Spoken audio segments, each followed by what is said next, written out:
사랑이 많으신 하나님 아버지 감사합니다. 죄악에 넘어져 있던 저희를 주님께서 복음으로 불러주시고 자격 없는 저희에게 구원의 선물을 주시며 하나님의 자녀 삼아주심에 감사드립니다. 구원을 얻은 이후에도 저희를 고아와 같이 버려두지 아니하시고 늘 삶 가운데 주님께서 은혜로 채워주시고 자비를 주심에 감사드립니다. 주님의 말씀으로 저희의 길에 빛이 되어주시고 또 성령으로 저희의 삶을 인도해 주시는 그 은혜 또한 감사드립니다.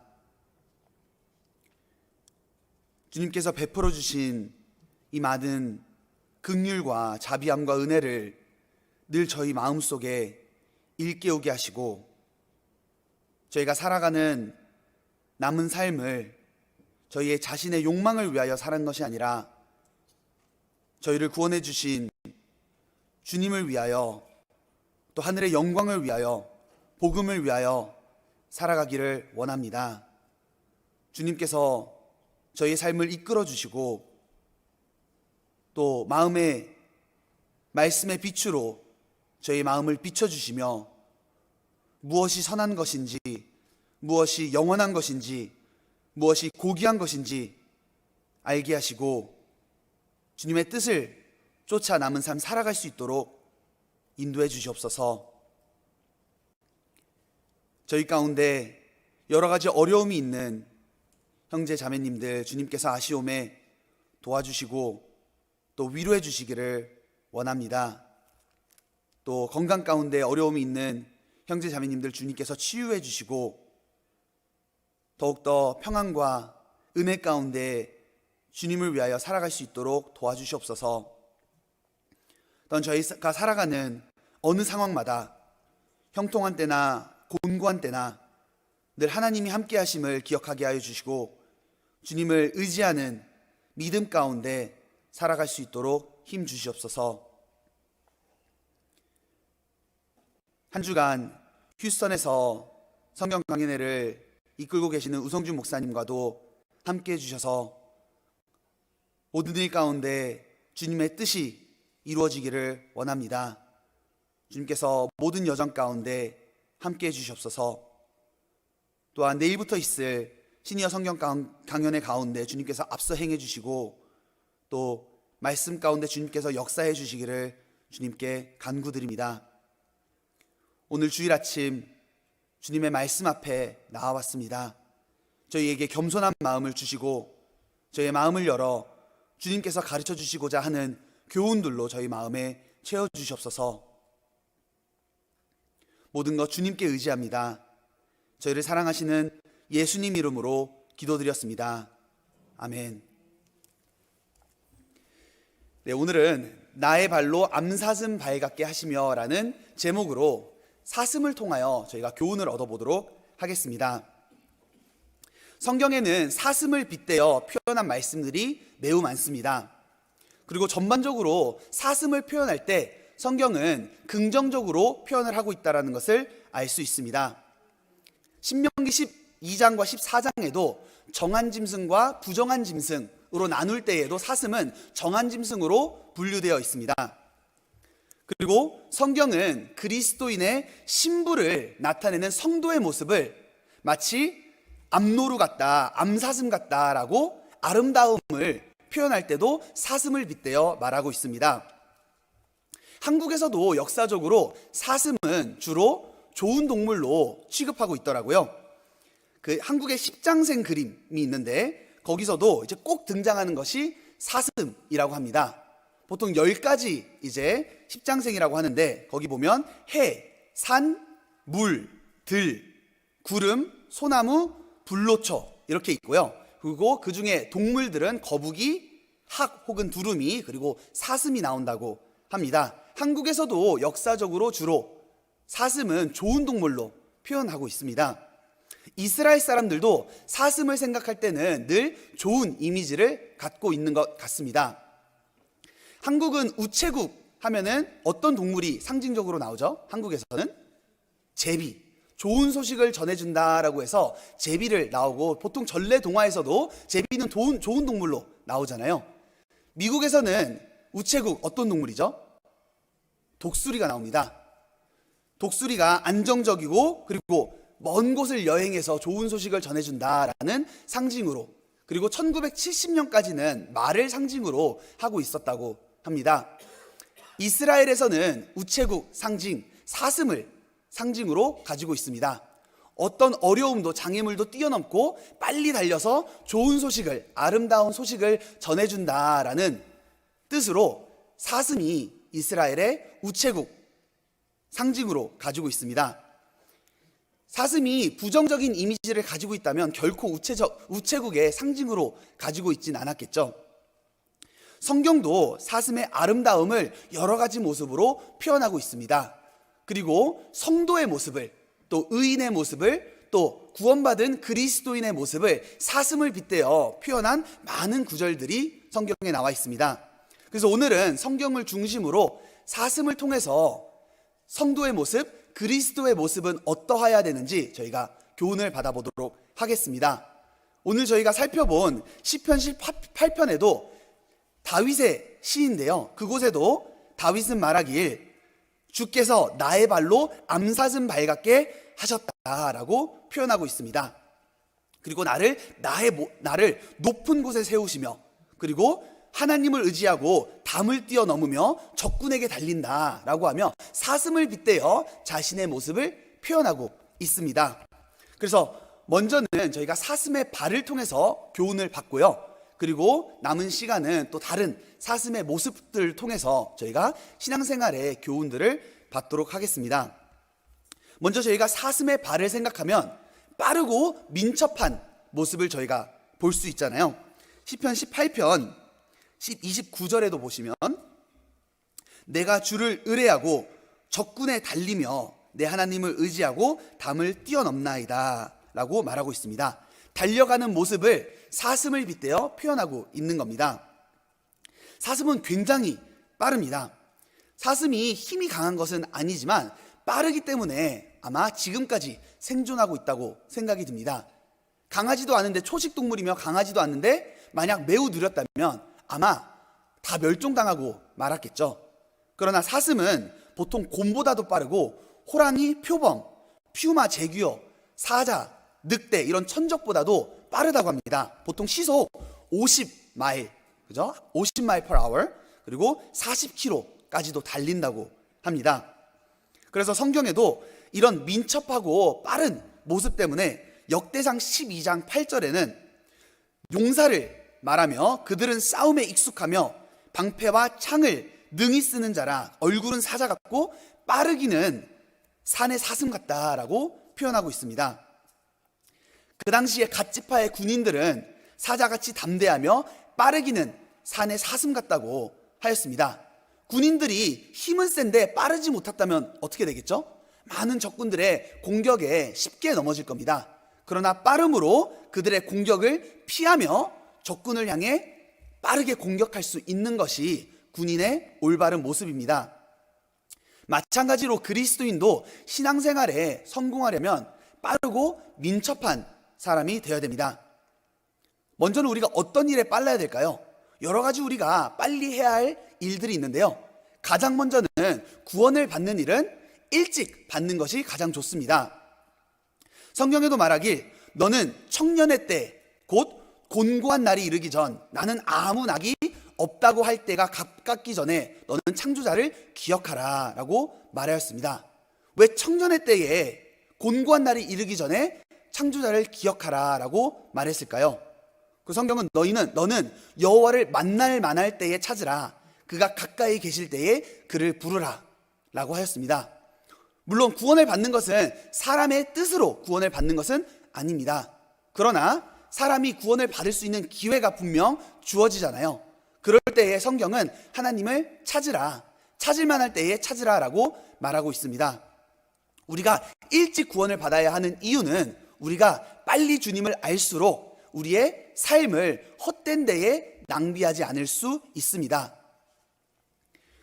인생을 허비하지 말라라는 책이 있는데요. 그 책에 보면 이제 그 저자가 자신의 어렸을 때의 기억을 기록하고 있습니다. 거기 보면 자기가 어릴 때에 자신의 아버지가 목사였는데 어떤 분을 오랜 시간 동안 전도하려고 매우 노력을 했던 겁니다.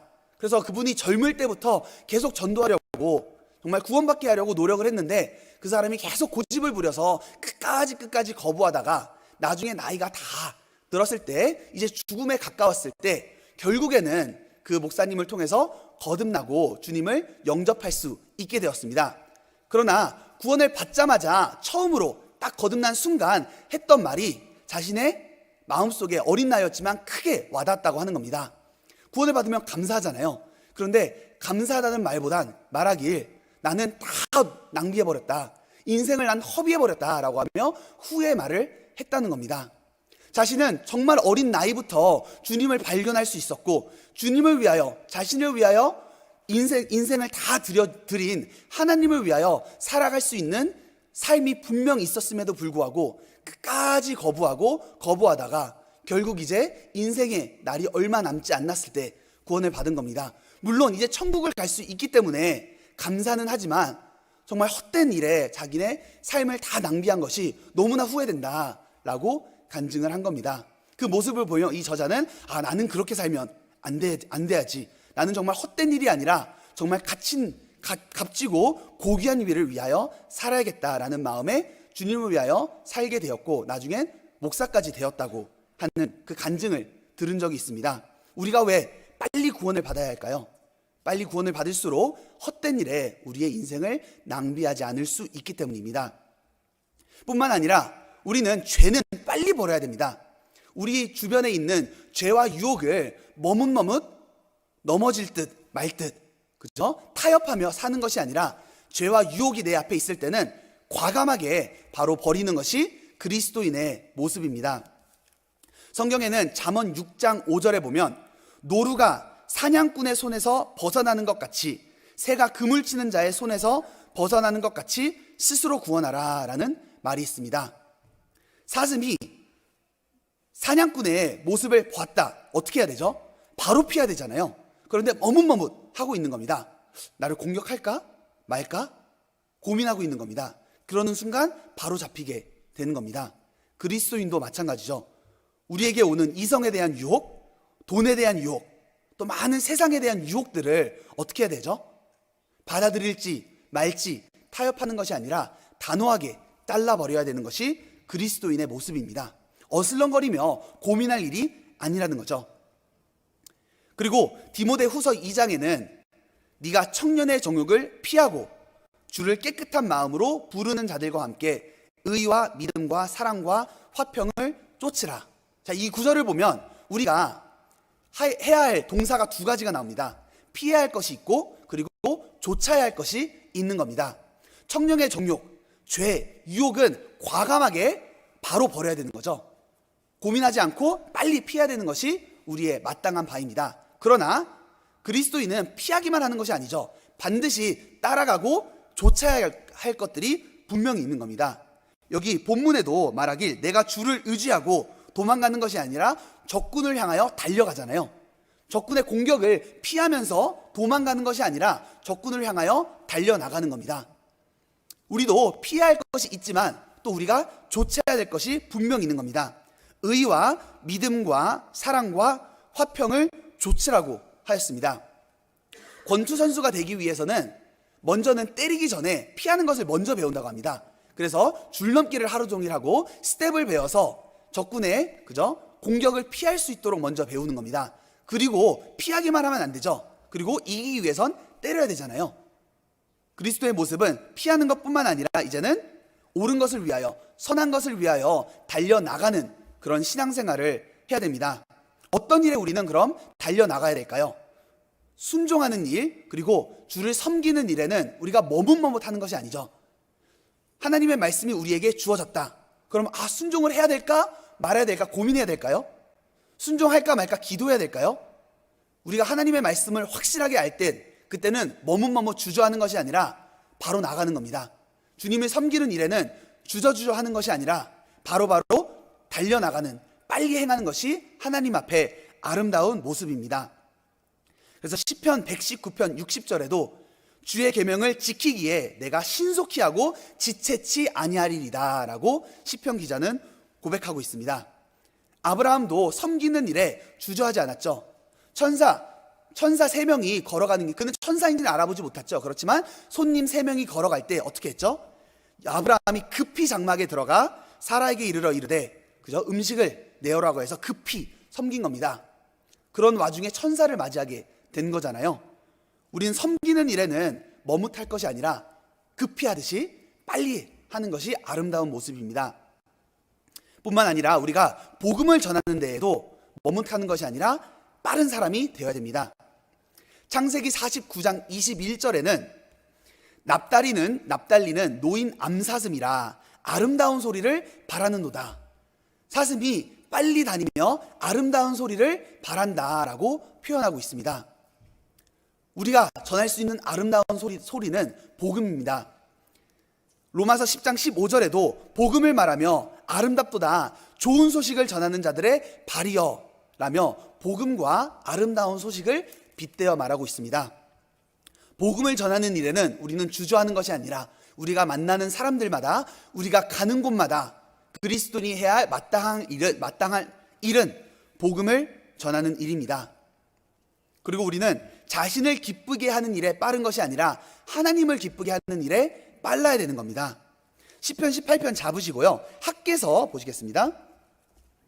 학개서 1장입니다.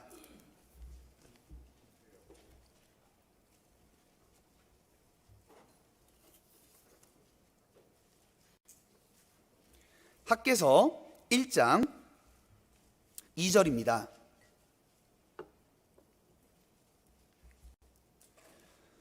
학개서 1장 2절 만군의 여호와가 말하여 이르노라 이 백성이 말하기를 여호와의 전을 건축할 시기가 이르지 아니하였다 하느니라.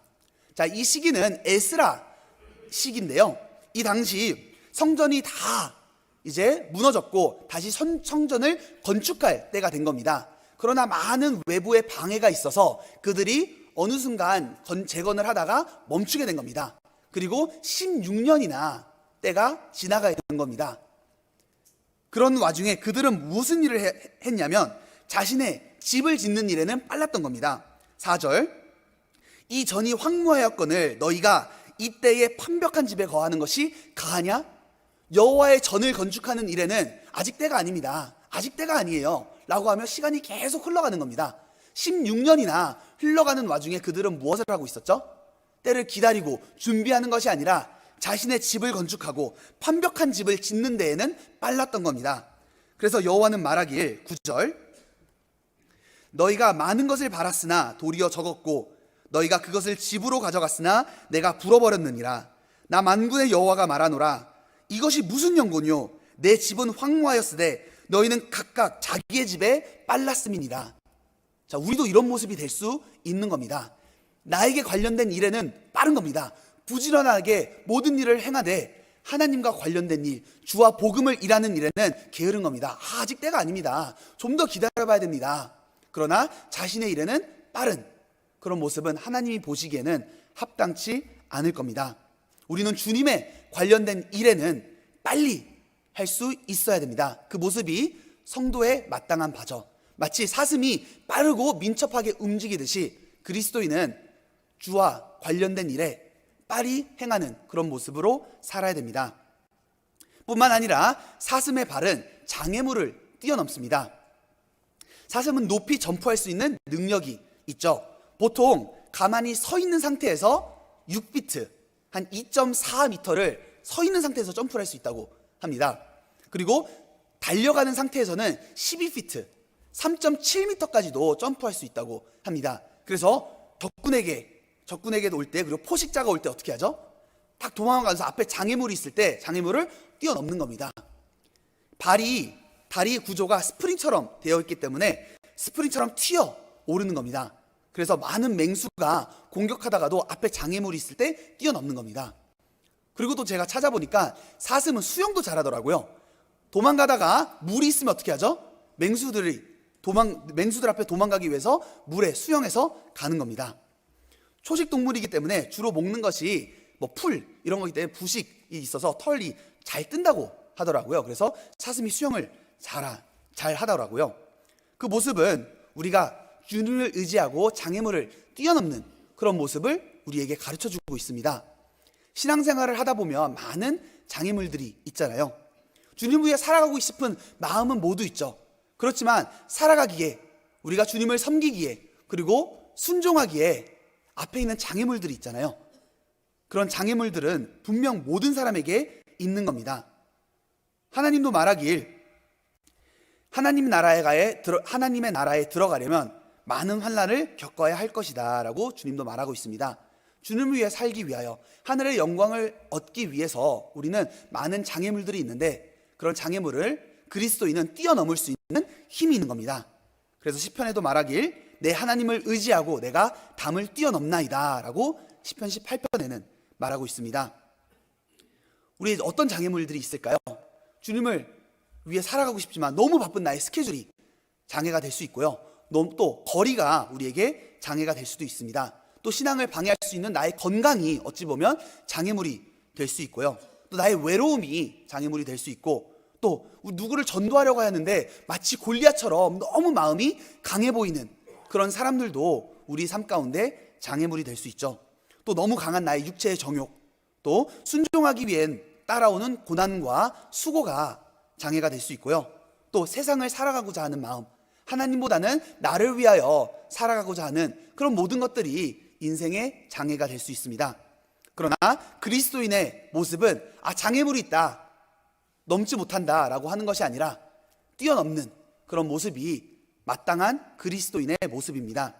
시편 119편 165절에는 주의 법을 사랑하는 자에게는 큰 평안이 있으니 저희에게 장애물이 없으리이다 라고 말합니다. 아무 어려움이 없다라는 것이 아니라 하나님을 의지하며 뛰어넘을 수 있기 때문에 그 사람에게는 그게 장애물이 되지 않는다는 겁니다.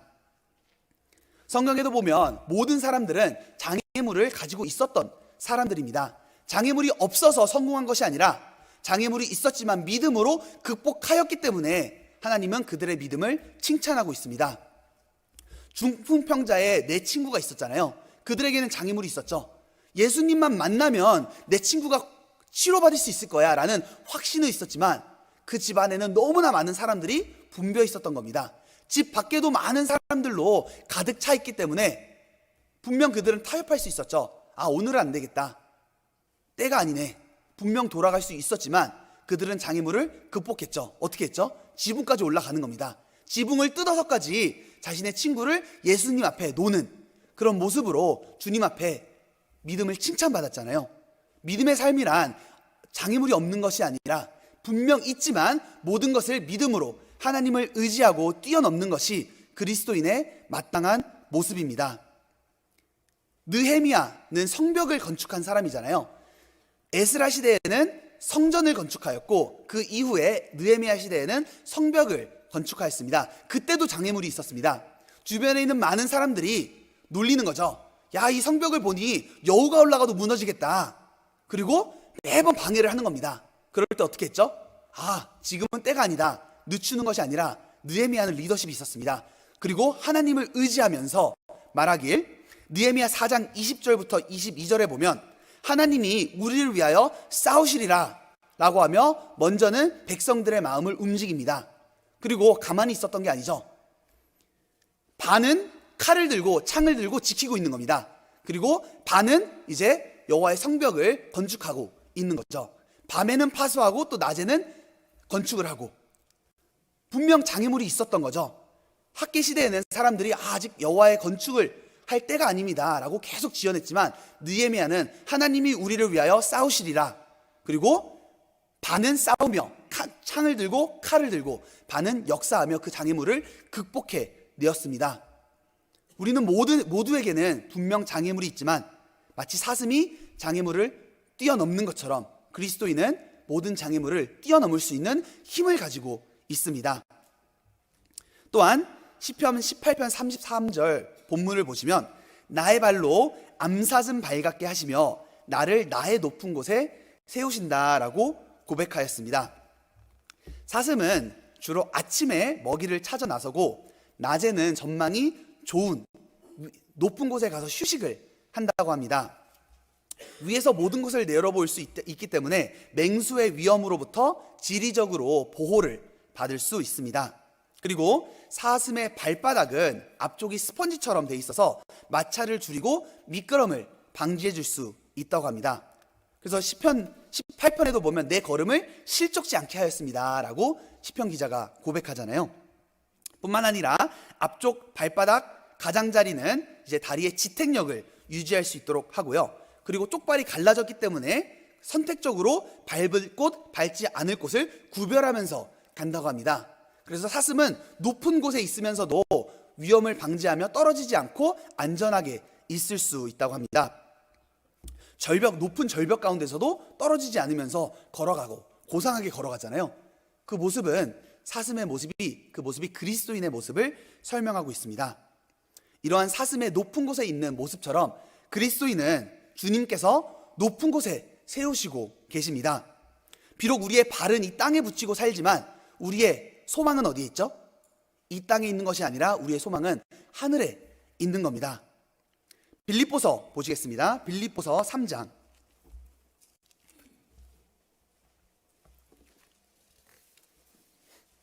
빌립보서 3장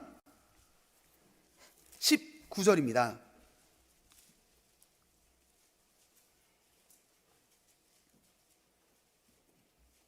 빌립보서 3장 19절. 저희의 마침은 멸망이요 저희의 신은 배요 그 영광은 저희의 부끄러움에 있고 땅의 일을 생각하는 자라. 자, 그들은 그런다는 거죠. 그러나 우리는 다르다는 겁니다. 20절 같이 읽겠습니다. 오직 우리의 시민권은 하늘에 있는지라 거기로서 구원하는 자 곧 주 예수 그리스도를 기다리노니. 자, 우리는 소망이 이 땅에 있는 것이 아니라 하늘에 있습니다. 세상 사람들은 이 땅이 전부기 때문에 당연히 이 땅에서 최선의 삶을 사는 것이 맞겠죠. 그러나 그리스도인은 영원한 세상을 살고 있는 그리고 살게 될 사람들입니다. 그렇기 때문에 천국을 보장받은 사람이기 때문에 우리는 이 땅을 추구하며 살아가는 것이 아니라 하늘을 위의 것을 추구하며 살아가는 것이 그리스도인들의 마땅한 바입니다. 하박국 3장 19절에도 말하길 주 여호와는 나의 힘이시라 나의 발을 사슴과 같게 하사 나로 나의 높은 곳에 다니게 하시리로다 라고 고백하였습니다. 나의 발로 사슴과 같게 하사 높은 곳에 다니게 하십니다. 골로새서 3장에는 말하길 위의 것을 찾으라 거기는 그리스도께서 하나님 우편에 앉아 계시느니라. 우리가 거듭났다면 이제는 땅만 보고 사는 것이 아니라 하늘을 보며 살아야 됩니다. 예수님이 공생의 기간에 계셨을 때 귀신 들려 고부라져 있던 한 여인이 있었잖아요. 허리가 굽은 겁니다. 고부라져서 평생 땅만 보며 살아갔던 겁니다. 그럴 때 주님께서 그녀를 만나 주셨죠. 그리고 이르시되 네가 네 병에서 놓였다 하실 때 여자가 곧 펴고 하나님께 영광을 돌린 겁니다. 일평생 땅만 보고 살아갔던 그녀가 예수님을 만남으로 이제는 위를 쳐다볼 수 있는 그런 사람이 됐던 겁니다. 그것이 그리스도인들의 모습이죠. 우리도 거듭나기 전엔 분명 땅만 보고 살았던 사람들입니다.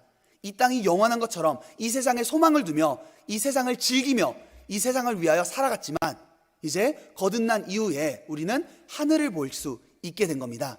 그리고 이제 우리는 고명한 것을 위하여 살아가는 겁니다. 가치 없는 것을 위하여 우리가 마음을 두는 것이 아니라 정말 가치 있고 고귀하고 영원한 것을 위하여 우리가 살게 되었습니다. 뿐만 아니라 사슴의 모습은 늘 조심스럽고 또 경계하는 모습을 볼 수 있잖아요. 사슴은 굉장히 예민합니다. 시각은 좀 떨어진다고 해요. 그런데 청각과 후각이 굉장히 예민해서 늘 위험을 포착합니다. 물을 먹을 때도 어떡하죠? 물을 먹을 때도 조심스럽게 먹잖아요. 늘 경계하는 겁니다. 혹시나 포식자가 자기를 공격할 수 있을 수 있기 때문에. 그리고 냄새를 맡을 때도 바람이 자신에게 향하는 곳을 향해서 자신을 향해서 있는 겁니다. 왜냐하면 포식자의 냄새를 맡을 수 있고 또 소리를 들을 수 있도록 늘 귀를 쫑긋 세우고 있는 겁니다. 아가서 2장 9절에도 그런 사슴의 모습을 말하는데요. 나의 사랑하는 자는 노루와도 같고 어린 사슴과도 같아서 우리 벽 뒤에 서서 창으로 들여다보며 창살 틈으로 엿보는구나. 그런 사슴의 조심스러운 모습을 그저 표현하고 있습니다. 그리스도인도 그래야죠. 그리스도인도 굉장히 예민한 삶을 살아야 되죠. 어떤 부분에 예민해야 되죠? 더러운 것, 죄와 유혹에는 우리는 늘 조심해야 되는 겁니다. 왜냐하면 베드로전서 5장에 보면 근신하여 깨어라 너희 대적 마귀가 우는 사자같이 두루다니며 삼킬 자를 찾고 있다고 하는 겁니다. 마귀가 늘 두루다니며 삼킬 자를 찾고 있기 때문에 그리스도인은 어떻게 해야 되죠? 끼어있고 경계해야 되는 겁니다. 그래서 주님께서도 깨어있어 기도하라 라고 말씀하셨잖아요. 신앙의 잠을 자고 있는 사람은 어떻게 되죠? 마귀의 먹잇감이 되는 겁니다. 그리스도인은 늘 기도로 깨어있고 말씀으로 뜻을 분별하며 내가 지금 어느 시대에 살고 있는지 어떤 일을 해야 되는지 늘 깨어있는 삶을 살아야 됩니다. 그리고 성경은 우리에게 말씀하시길 무엇보다도 네 마음을 지켜라. 마음부터 뺏기면 안 되는 거죠. 마음부터 먼저 우리를 지켜야 되는 겁니다. 그럴 때 우리는 모든 우리 주변에 살펴오는 유혹과 더러운 것들로부터 우리 자신을 지킬 수 있습니다. 뿐만 아니라 사슴은 굉장히 고상한 동물입니다. 깨끗한 것을 좋아합니다. 사슴은 눈망울만 봐도 매우 깨끗하잖아요. 자, 누가 당신의 눈은 사슴 같습니다 하면 불쾌하시나요? 아니죠. 당신의 눈은 사슴 같습니다 하면 기분 좋잖아요. 근데 누가 당신의 눈은 참 염소 같습니다 라고 하면 기분 어떻죠? 기분 상하잖아요. 사슴의 눈만 봐도, 눈망울만 봐도 굉장히 깨끗하고 맑은 그런 이미지를 저희에게 풍기고 있습니다. 그리고 사슴은 더러운 곳에 들어가면 바로 나오고자 하는 그런 의지가 있습니다. 돼지는 어떻죠? 돼지는 딱 웅덩이에 들어가면 자기 세상인 거예요. 너무 좋은 겁니다. 거기서 수영도 하고 그죠? 놀기도 하고 그런 것이 돼지의 습성이지만 사슴은 더러운 곳에 들어가자마자 바로 점프해서 나오고자 하는 그런 의지를 가지고 있는 것이 사슴의 모습입니다. 그것이 그리스도인의 모습이잖아요. 구원받기 전에는 우리는 무엇이 죄인지도 모르면서 살아가고 있었습니다. 무감각한 상태에서 무엇이 옳은 것인지 무엇이 옳은 것인지 그렇지 않은 것인지도 모르면서 살아가고 있었습니다. 그러나 거듭났을 때 성령이 내 안에 들어오게 된 겁니다. 성령이 내 안에 내주하기 때문에 이제는 무엇이 옳은 것인지 그렇지 않은 것인지 무엇이 선하고 그렇지 않은 것인지 우리는 분별할 수 있게 되었습니다. 그리고 사슴이 깨끗한 것을 좋아하는 것처럼 그리스도인도 깨끗한 것을 사모하며 그리고 고명한 것들을 사모하게 되는 겁니다. 더 이상 더러운 것이 아니라 거룩한 것을 추구하며 살아가는 것이 그리스도인의 모습입니다. 이사야 32장 8절에는 말하길 고명한 자는 고명한 일을 도모하나니 그는 항상 고명한 일에 서리라. 짧은 구절에 고명이라는 단어를 벌써 3번이나 사용하고 있습니다. 그리스도인이 그렇다는 거죠.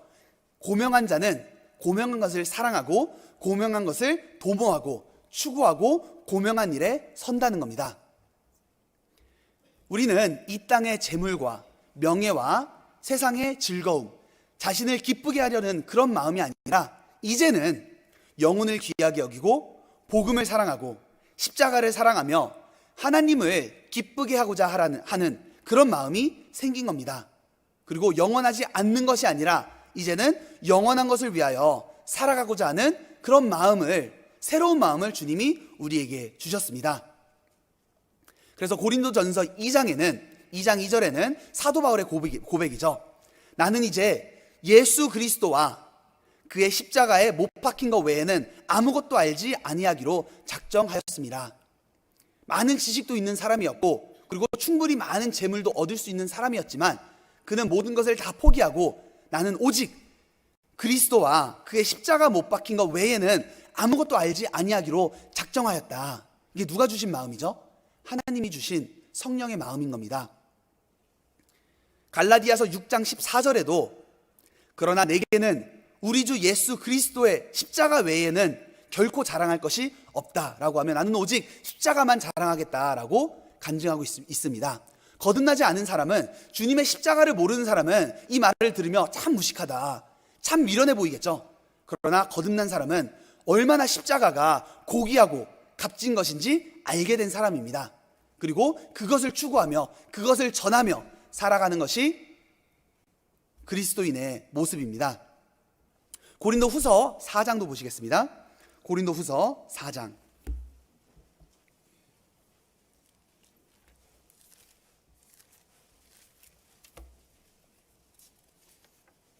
고린도후서 4장.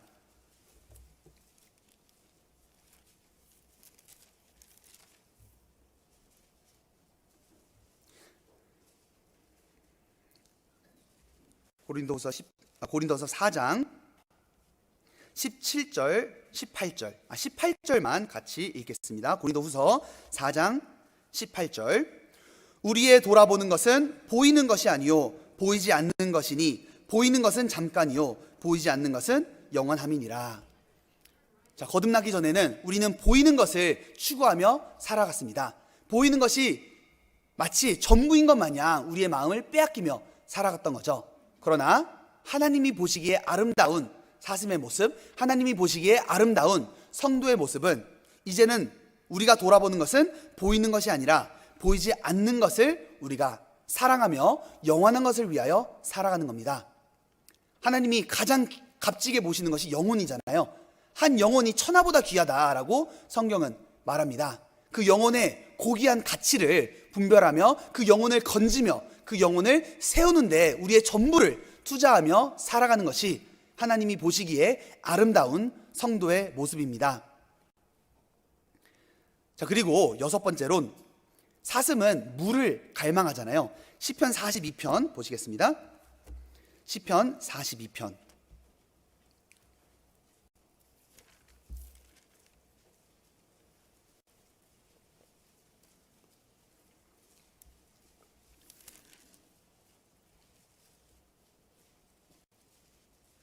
시편 42편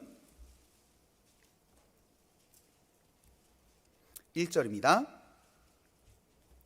하나님이여 사슴이 시냇물을 찾기에 갈급함같이 내 영혼이 주를 찾기에 갈급하나이다.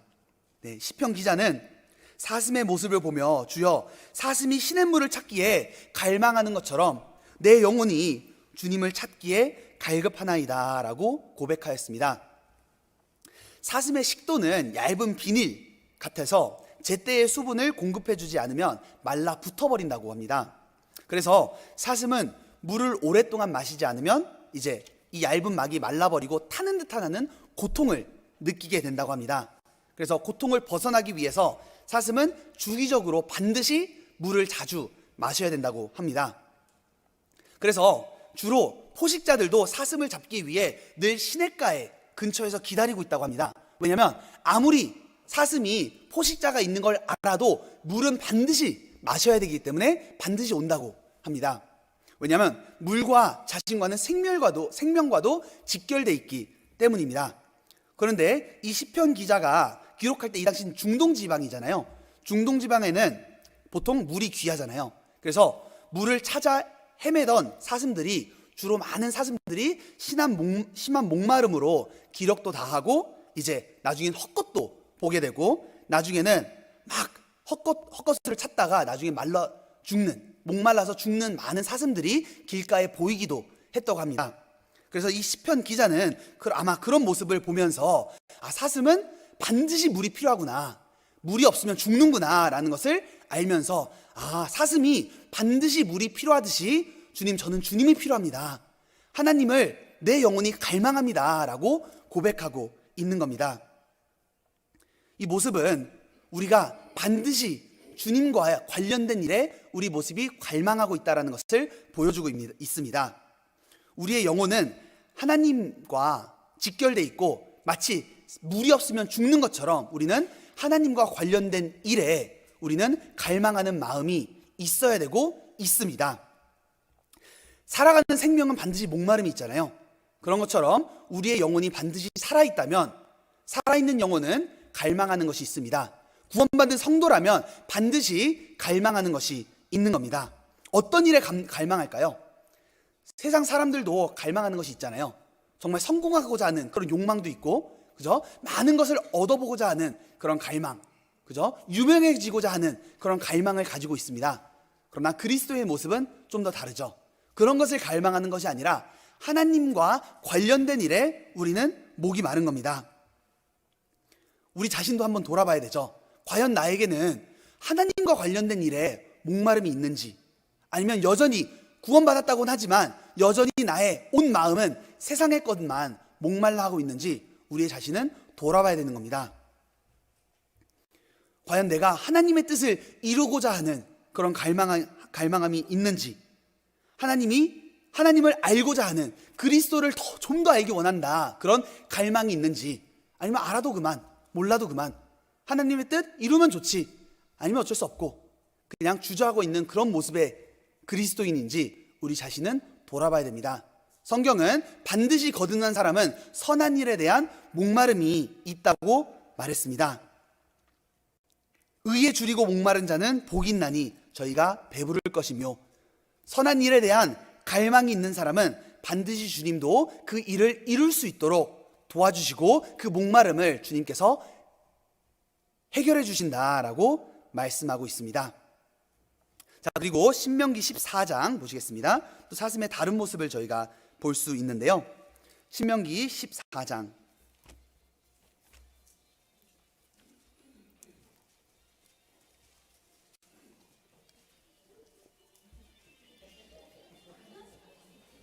신명기 14장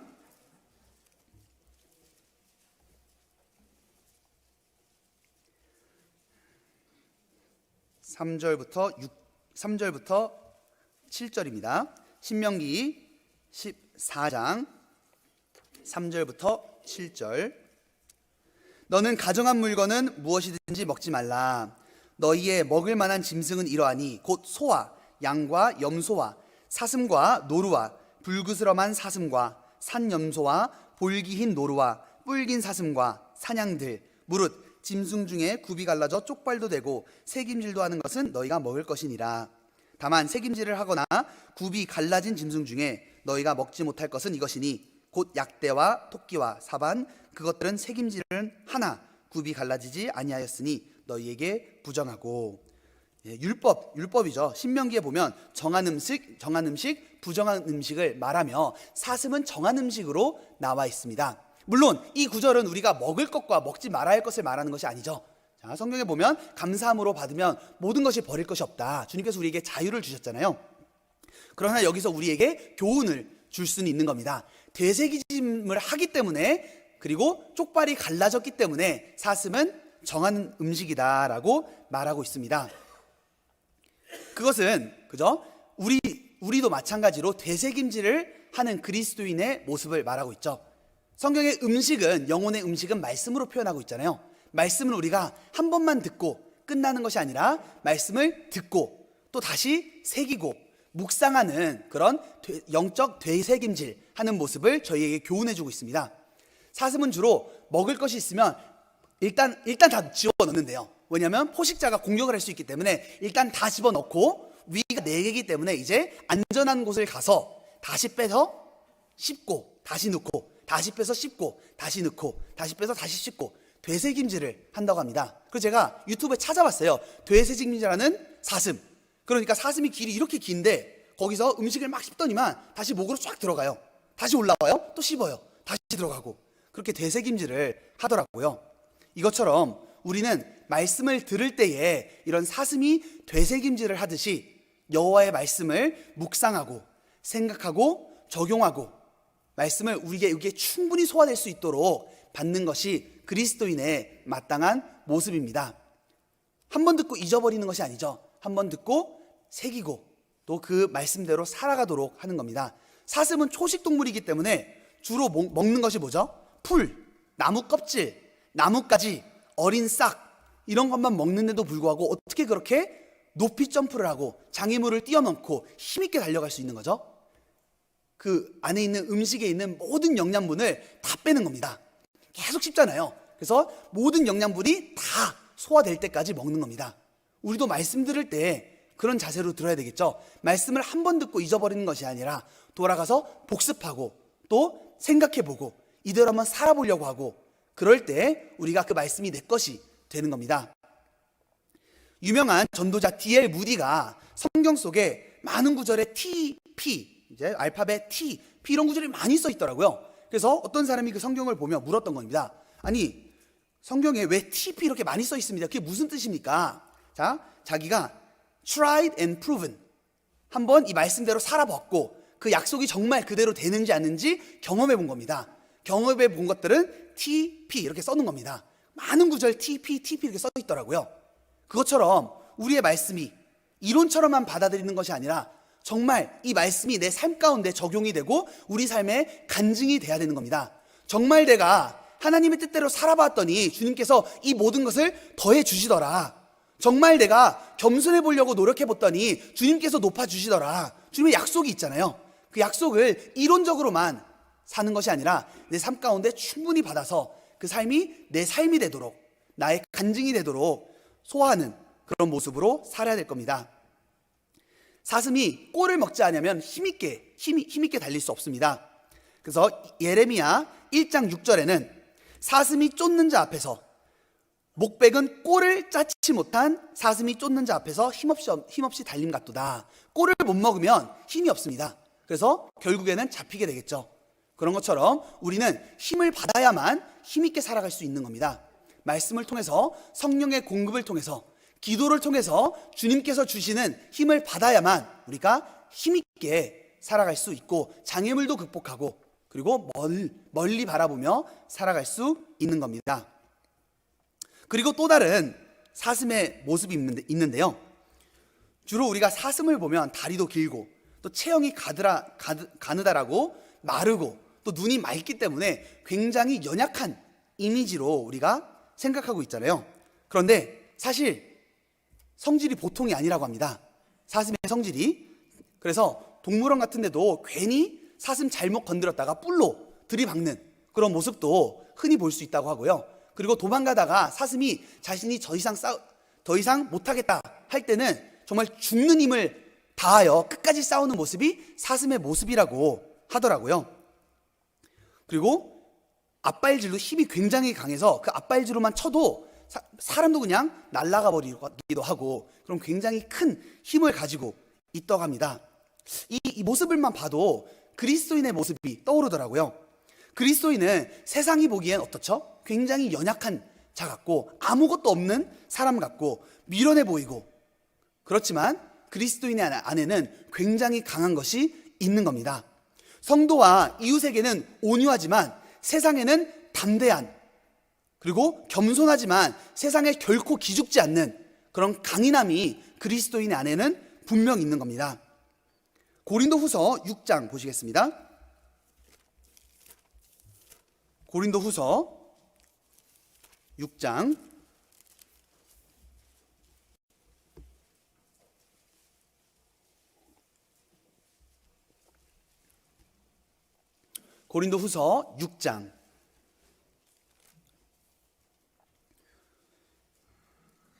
9절 10절, 고린도후서 6장 9절 10절 같이 읽겠습니다.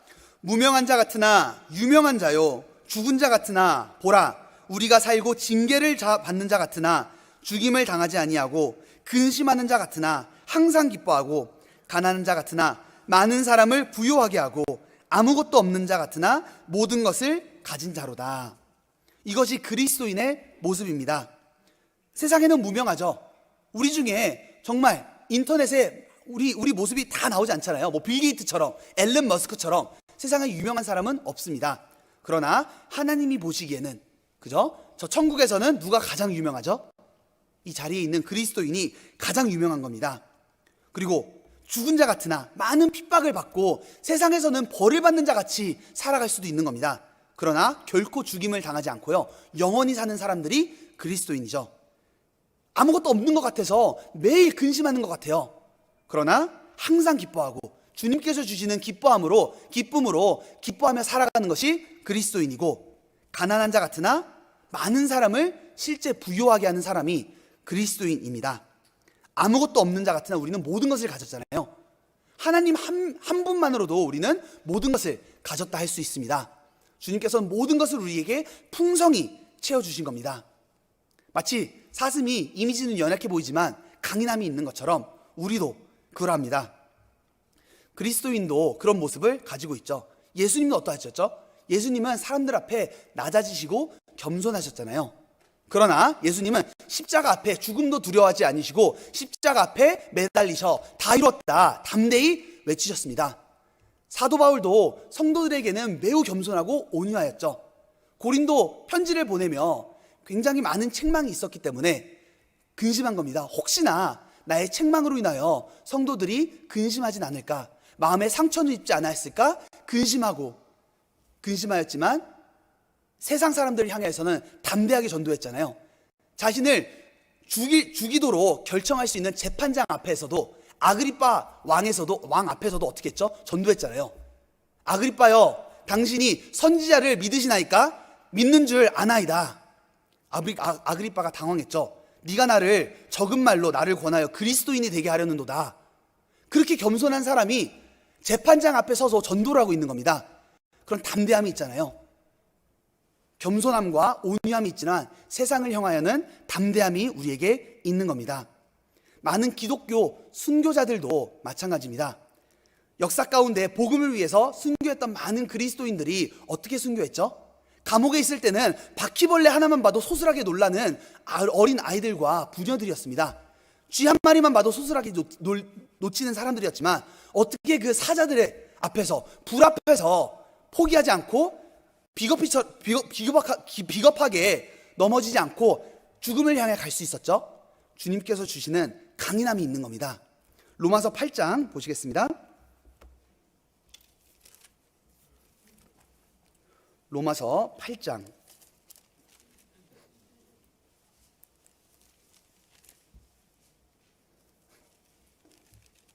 로마서 8장 35절로 37절입니다. 로마서 8장 35절로 37절 제가 읽겠습니다. 누가 우리를 그리스도의 사랑에서 끊으리요? 환난이나 곤고나 핍박이나 기근이나 적신이나 위험이나 칼이랴. 기록된 바 우리가 종일 주를 위하여 죽임을 당케 되며 도살할 양같이 여김을 받았나이다 함과 같으니라. 그러나 이 모든 일에 우리를 사랑하시는 이로 말미암아 우리가 넉넉히 이기느니라. 그리스도인은 안에 주님께서 주시는 사랑이 있습니다. 고린도 후서에서도 그리스도의 사랑이 우리를 강건하시는도다.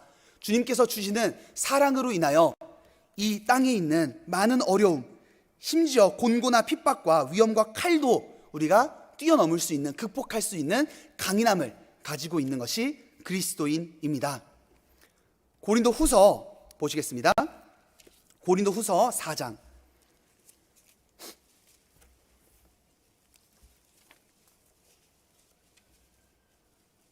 고린도 후서 4장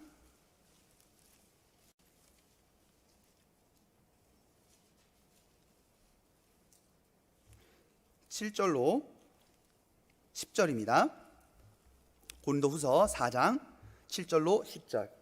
우리가 이 보배를 질그릇에 가졌으니 이는 능력의 힘이 큰 것이 하나님께 있고 우리에게 있지 아니함을 알게 하려 함이라.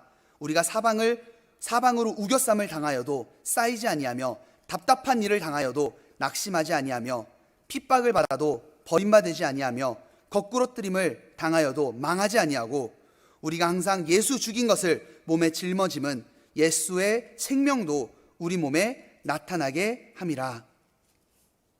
우리가 어떤 어려움이 있을지라도 주님께서 주시는 능력으로 말미암아 많은 것을 이길 수 있습니다. 어려움도 주님께서 주시는 사랑으로 말미암아 우리는 힘있게 이 땅에 살아갈 수 있습니다. 그리고 또 사슴의 다른 모습이 있는데요. 사슴은 무리를 지어 다니는 동물입니다. 사슴은 늘 주로 무리를 지어서 다닙니다. 혼자 다니지 아니하고 무리를 지어 다니는데 그 이유는 혼자 다니다가는 반드시 맹수에게 잡히게 되거든요. 그렇기 때문에 항상 무리를 지어서 다니고요. 그 가운데 또 엄마 사슴, 또 아기 사슴이 있잖아요. 엄마 사슴은 어디 가면 좋은 풀이 있는지, 어디 가면 좋은 물이 있는지 잘 아는 겁니다. 아기 사슴은 같이 그 무리 안에 있으면서 따라다니기만 하면 되는 겁니다. 그것처럼 거듭난 그리스도인은 개개인의 생활을 하는 것이 아니라 주님은 항상 무리를 지어 다니게 하셨습니다. 성경은 우리가 교회 안에 거하게 하시잖아요. 교회 안에는 다 연약한 부분도 있고 다 그저 마음에 들지 않은 부분도 분명 있을 겁니다. 그러나 완벽해서 우리가 교회 안에 있는 것이 아닌 겁니다. 완벽하지 않지만 주님께서 우리를 모으셨고 거듭난 그리스도인이고 목자 대신 그리스도가 있기 때문에 우리가 그 안에 보호를 받을 수 있는 겁니다. 초식동물은 연약하지만 무리 가운데 있으므로 맹수로부터 보호받잖아요. 자, 마귀가 그리스도인을 두려워할까요? 마귀가 그리스도인을 두려워하는 것이 아닙니다. 그리스도인을 두려워하는 것이 아니라 교회를 지키고 있는 그 무리를 지키고 있는 목자 대신 예수님, 하나님을 두려워하기 때문에 함부로 못하는 거죠. 그러나 우리가 몸된 교회를 떠나면 어떻게 되죠? 마귀의 그저 먹잇감이 되는 겁니다. 그렇기 때문에 우리는 어떤 일이 있더라도 무리 안에 거해야 되는 겁니다. 당연히 교회 안에 거하다 보면 그저 보고 싶지 않은 것들도 보게 되고 듣고 싶지 않는 것도 보게 되고 불평불만 분명히 있게 되죠. 그럼에도 불구하고 우리가 교회 안에 무리 가운데 거해야 되는 이유는 주님께서 명하신 거고 주님은 무리를 통해서 함께 역사하시기 때문입니다.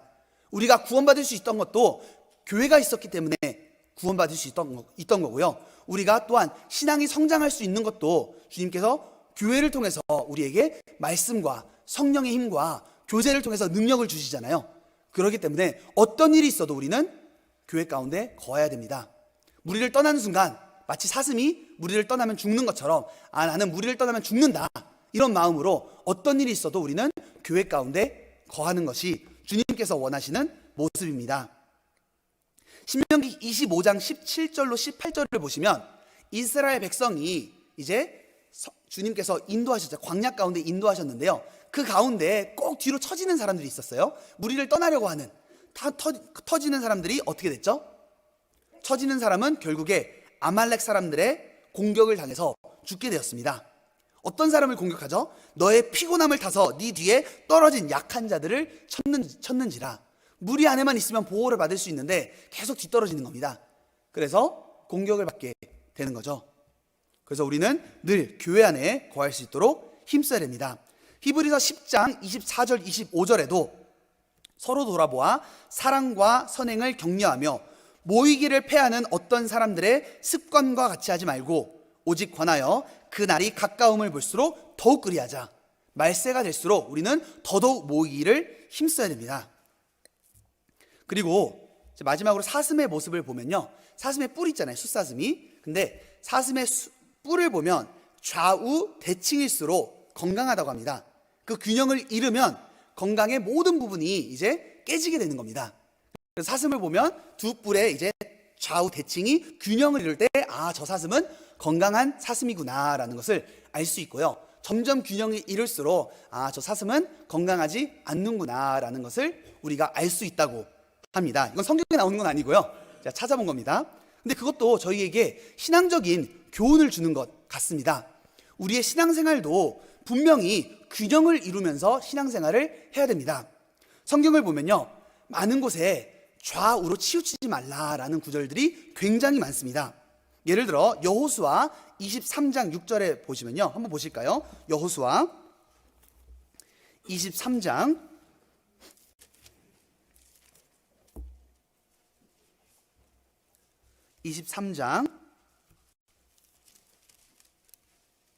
6절. 그러므로 여호수아 23장 6절. 그러므로 너희는 크게 힘써 모세의 율법책에 기록된 것을 다 지켜 행하라. 그것을 떠나 좌우로나 우로나 치우치지 말라. 많은 구절에, 성경의 많은 구절에 좌로나 우로나 치우치지 말라라고 말합니다. 역대하에도 여호와 보시기에 정직히 행하여 그 조상 다윗의 길로 행하여 좌우로나 우로나 치우치지 말고. 자, 균형 잡힌 신앙생활을 하라고 성경은 말씀하고 있습니다. 과연 내 신앙을 한번 돌아봐야죠. 과연 나는 균형 잡힌 신앙생활을 하고 있나? 성경은 여러 가지 모습으로 균형 잡힌 신앙생활을 하라고 말합니다. 자, 주님께서 우리에게 목숨을 주셨습니다. 그러면 균형 잡힌 신앙생활을 하기 위해서는 우리도 어떻게 살아야 되죠? 목숨을 주신 하나님 앞에 우리도 목숨을 드리는 것이 마땅한 거잖아요. 그것이 균형 잡힌 모습인 겁니다. 요한일서 3장 16절에 보면 그가 우리를 위하여 목숨을 버리셨으니 우리가 이로써 사랑을 알고 우리도 형제들을 위하여 목숨을 버리는 것이 마땅하니라.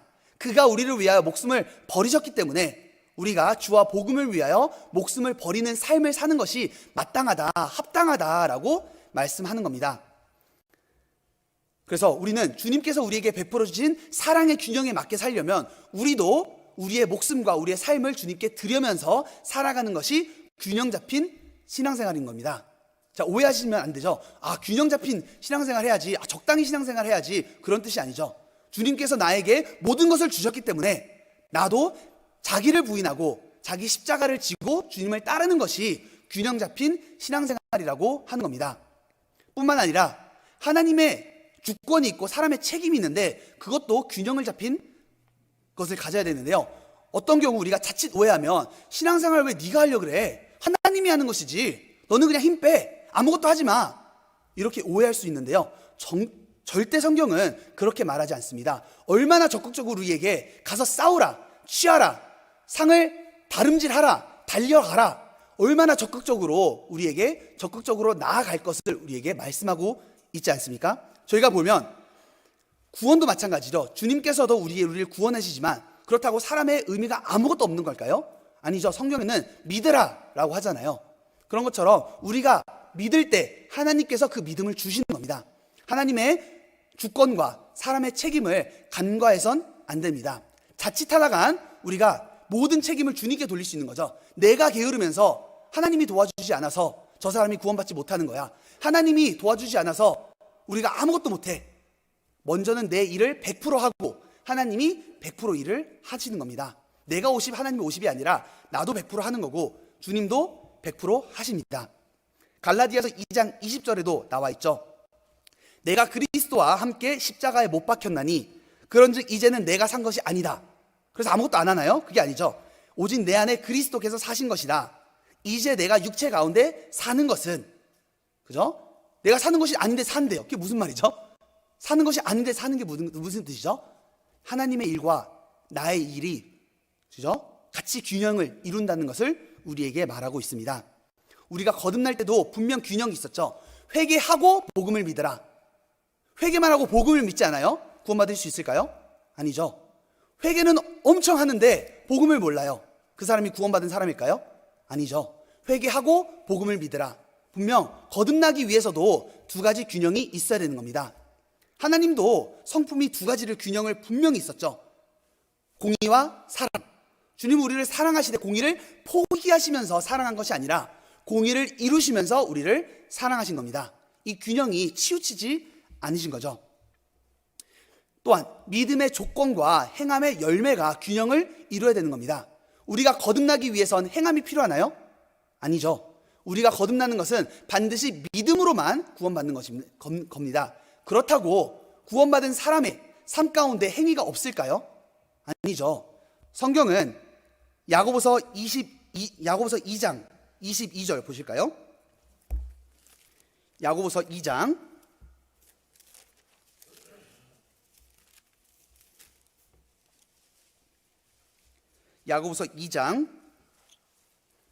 22절.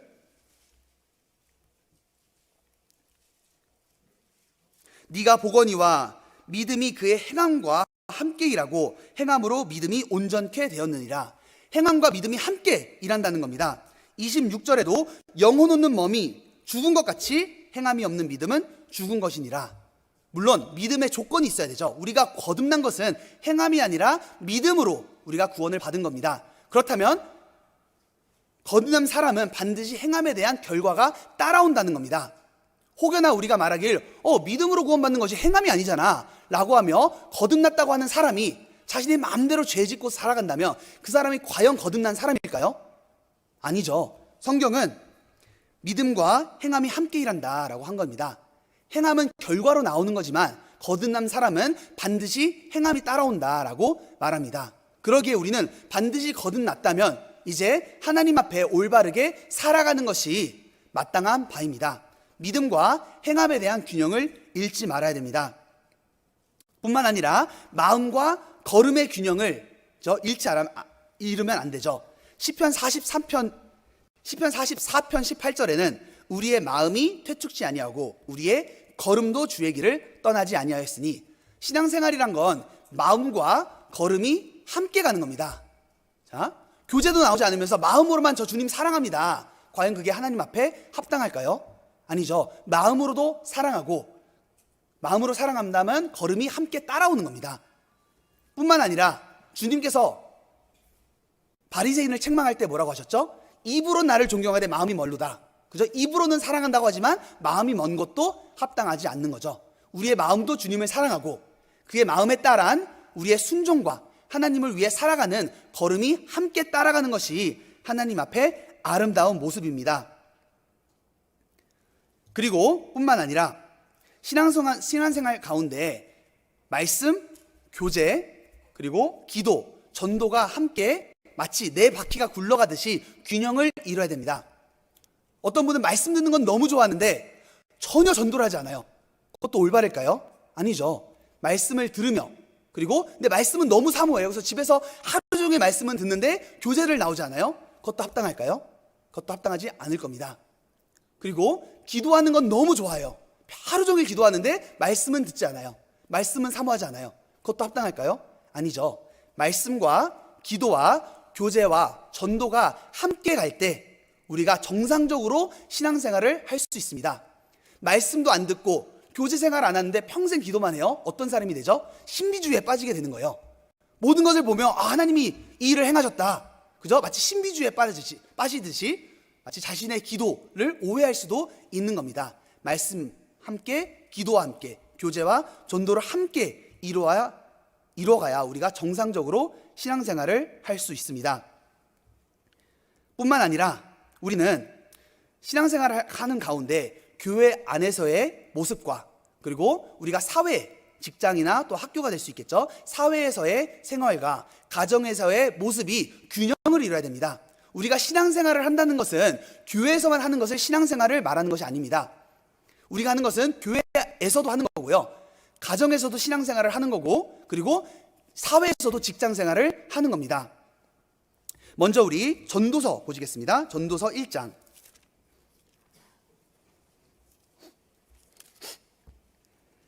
전도서 1장 1절.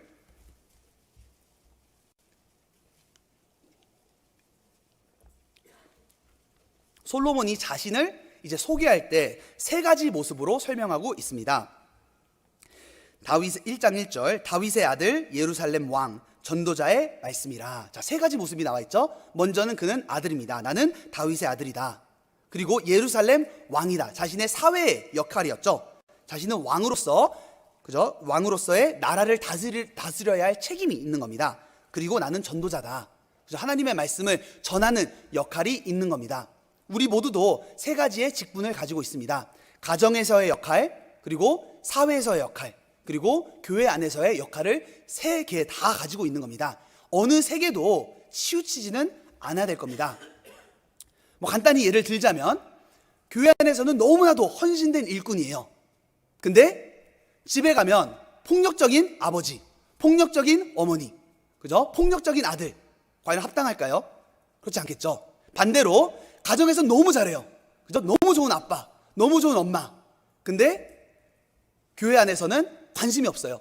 그죠? 아무 관심이 없어요. 교회에서 어떤 일이 진행되는지도 모르고 오직 가정의 일만, 그리고 직장의 일에서만 집중을 하는 겁니다.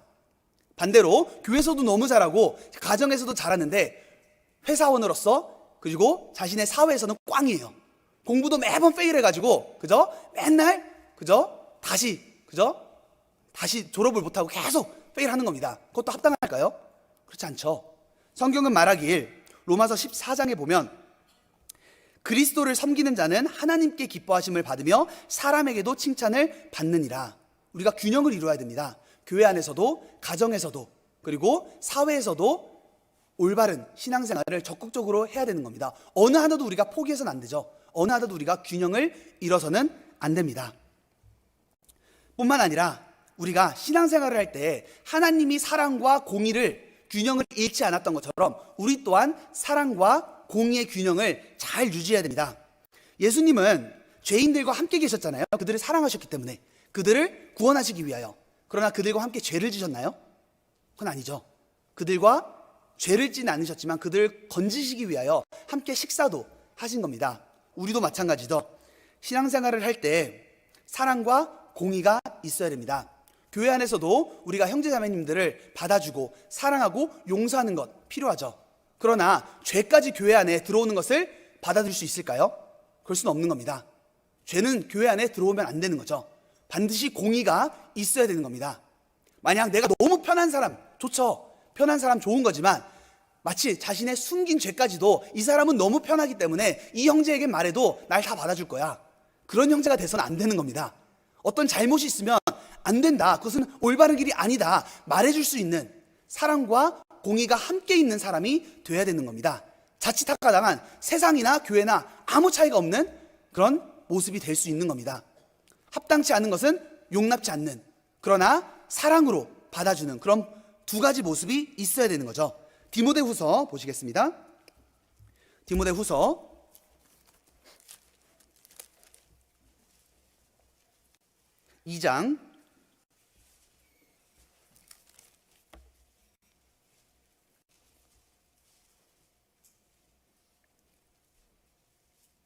디모데후서 2장 24절 25절입니다. 디모데후서 2장 24절 25절, 여기에 사랑과 공의가 함께 나와 있습니다. 같이 읽겠습니다. 마땅히 주의 종은 다투지 아니하고 모든 사람을 대하여 온유하며 가르치기를 잘하며 참으며 거역한 자를 온유함으로 징계할지니 혹 하나님이 저희에게 회개함을 주사 진리를 알게 하실까 하여. 그죠? 온유함도 있고, 그죠? 다투지 아니하고 참으며, 그러나 모든 사람을 대하여 가르치기도 잘해야 되고 또 징계할 수도 있어야 되는 겁니다. 우리 앞에는 신앙생활 가운데 사랑과 공의, 이 균형을 잃어선 안 됩니다. 함께 교제하는데 어떤 형제가 막 합당치 않은 음담패설 같은 걸 얘기해요. 그냥 같이 웃어야 될까요? 아니죠. 아닌 건 아니라고 얘기해 줘야 되겠죠. 사랑과 공의가 함께 있어야 되는 겁니다. 또한 지혜와 충성의 균형을 잃지 말아야겠죠. 성경에도 마태복음 24장에는 충성되고 지혜 있는 종이 되어 그 집 사람들을 맡아 때를 따라 양식을 나눌 자가 누구뇨. 하나님 앞에 올바른 종은 충성과 지혜의 균형을 잃지 말아야 됩니다. 자, 너무 지혜로워요. 성경도 잘하고 잘 알고, 그죠? 어떻게 살아야 될지 잘 아는데 충성스럽지 않으면 그 지혜로 뭐하죠? 다 하나하나 다 판단하는 겁니다. 저건 아닌데, 저렇게 하면 안 되는데 판단만 하는 거죠.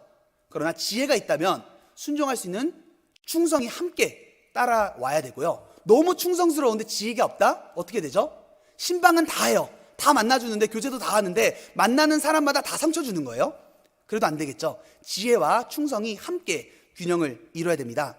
그리고 순수와 지혜, 주님께서 말하셨죠. 보라, 내가 너희를 보냄이 양을 이리 가운데 보냄과 같도다. 그러므로 너희는 뱀같이 지혜롭고 비둘기같이 순결하라. 자, 우리가 비둘기같이 정말 순결한 사람이 되어야 됩니다. 그러나 지혜롭지 않다면 어떻게 되죠? 아무것도 모르는 사람이 되는 거예요. 그냥 순진한 사람이 되는 겁니다. 성경은 우리로 하여금 순진한 사람이 되라고 한 게 아니라 순결하고 그리고 순전한 사람이 되라라고 하신 겁니다. 지혜가 없고 그냥 착하기만 하다면 그것도 문제가 많이 생기겠죠. 쟤는 아무것도 몰라. 그죠? 세상 사람들이 봐도 저 사람은 아무것도 몰라. 그죠? 그런 사람이 돼서는 안 되는 겁니다. 순결하되 뱀같이 지혜로운 사람이 돼야 영혼을 건질 수 있는 겁니다. 그리고 성경은 겸손과 순종의 균형을 이루라고 했습니다.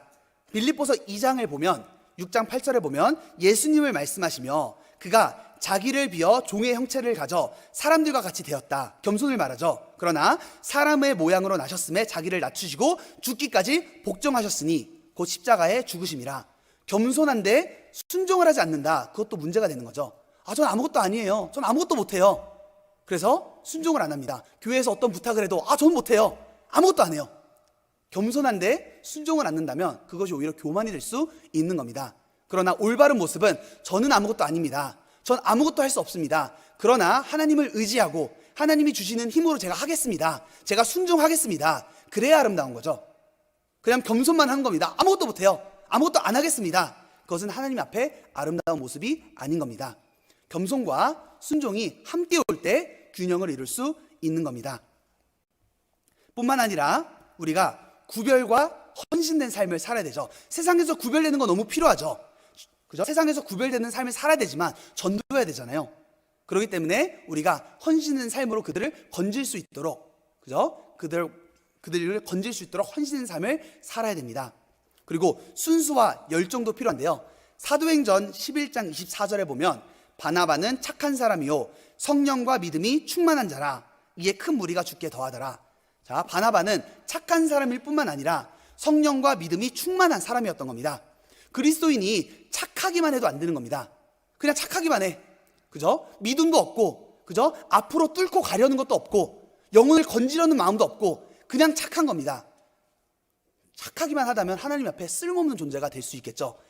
당연히 착해야죠. 착하지만 열정이 있어야 되는 겁니다. 하나님이 주시는 믿음을 가지고 순종하고 섬기고 주님 위해 살아가고자 하는 의지가 있는, 착하고 열정이 있는 그런 균형을 이뤄야 하나님 앞에 아름다울 겁니다. 그리고 받는 것과 주는 것에 대한 균형을 이뤄야 됩니다. 주님께서도 말씀하시길 마태복음 10장 8절에는 이제 제자들을 보내십니다.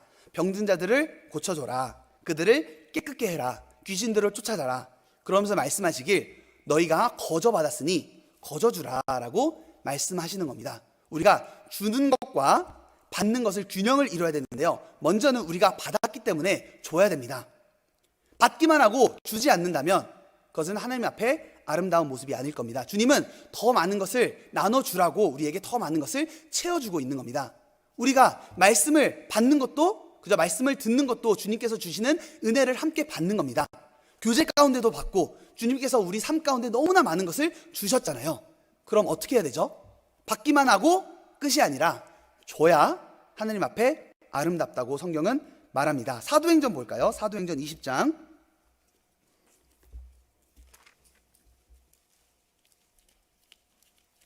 사도행전 20장 35절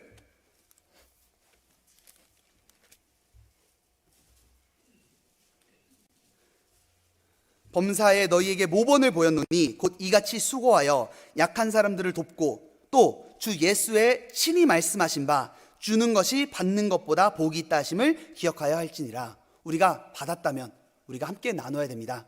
성경도 말씀하시길 우리가 은사를 받은 것처럼 청지기 같이 서로 봉사하라 라고 말씀하셨고요.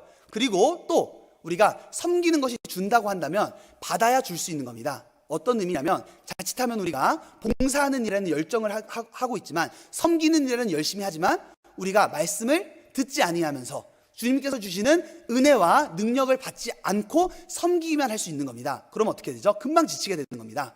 나 안 해. 마음에 안 드는 일에 마음이 낮아지는 거죠. 그렇지만 우리가 계속 주님께서 주시는 말씀의 힘과 성령의 공급함을 받을 때 우리가 계속해서 줄 수 있는 겁니다. 그래서 마르다는 섬길 때 마리아는 말씀을 들었잖아요.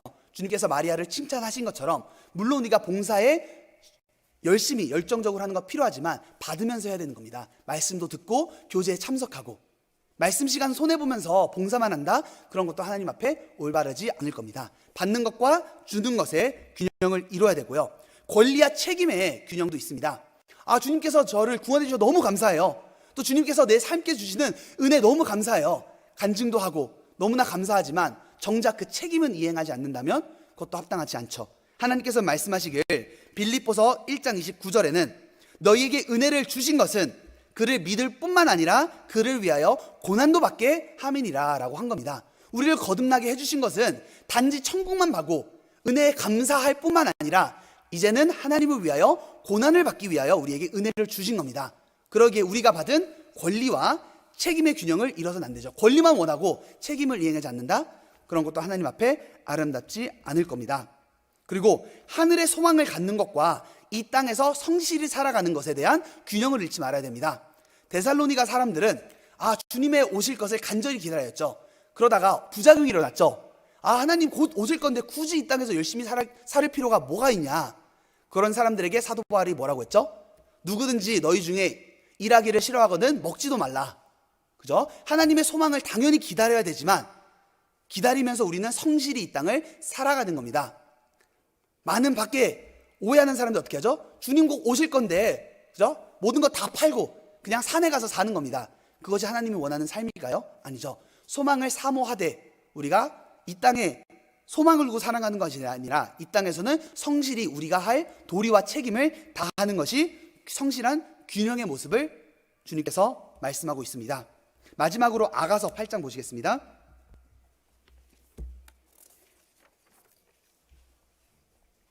아가서 8장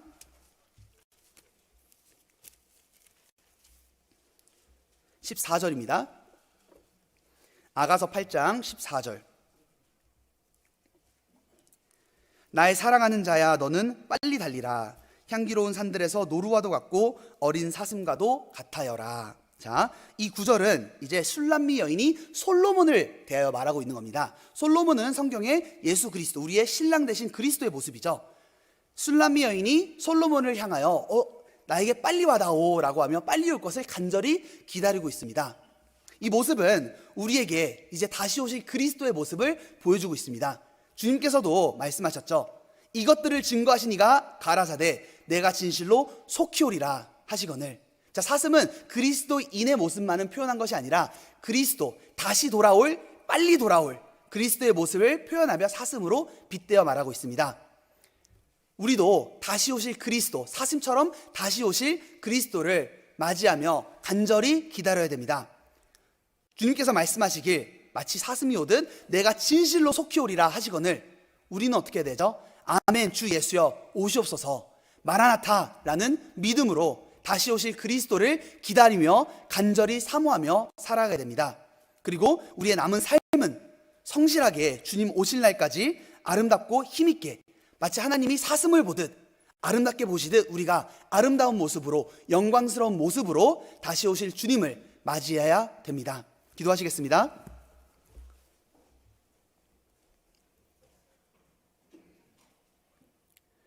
사랑이 많으신 하나님 아버지, 감사합니다. 저희를 주님의 희생을 통하여 구원하여 주시고 또 주님의 몸된 교회 가운데 저희를 두심을 감사드립니다. 주님께서 베풀어 주신 이 보호 가운데 저희가 거할 수 있도록 도와주시고 주님 안에 많은 말씀과 또한 능력을 받으며 이 땅에 힘있게 살아가기를 원합니다. 주님께서 인도해 주시옵소서. 저희는 연약하지만 주님께서는 강하십니다. 강하신 주님을 의지하며 저희가 이 땅에 있는 어려움들과 장애물을 극복하며 힘있게 믿음 생활할 수 있도록 주님 저희 삶을 인도하여 주시옵소서. 내일부터 있을 시니어 집회 가운데 주님께서 저희의 마음을 모아주시고 다 함께 참여하여 주님의 은혜를 함께 경험할 수 있도록 주님이 인도해 주시기를 원합니다. 또 오늘 이후에 있을 모든 교제 가운데서도 주님께서 함께 해주시고 인도해 주시옵소서. 저희를 사랑하시는 예수님 이름으로 기도드렸습니다. 아멘. 네, 함께 찬송하시겠습니다.